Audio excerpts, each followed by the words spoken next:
আসসালামু আলাইকুম। বাংলাদেশের 17,000 কর্মী প্রবেশের আবেদন প্রত্যাখ্যান মালয়েশিয়া।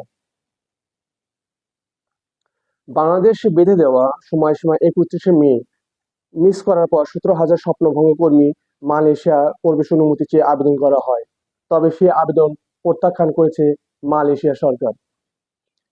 সিঙ্গাপুর ভিত্তিক বহুজাতিক চ্যানেল সিএনএ সোমবার জানিয়েছেন প্রায় 17,000 কর্মীকে পূর্বের অনুমতি কাজের ভিসা সেদেশে প্রবেশের অনুমতি দেওয়া হয়েছে। এরা শেষ শ্রমিক যারা মালয়েশিয়ার নিয়োগকর্তার দ্বারা কর্মী আনার জন্য 31শে মে সময়সীমা মিস করে, ফলে তাদের কোটা বাতিল করা হয়।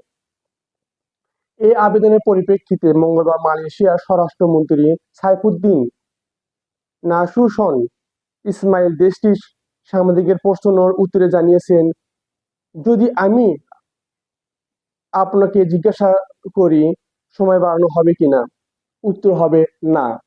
আমরা অনেক আগেই 31শে মে সময়সীমা ঘোষণা করেছি।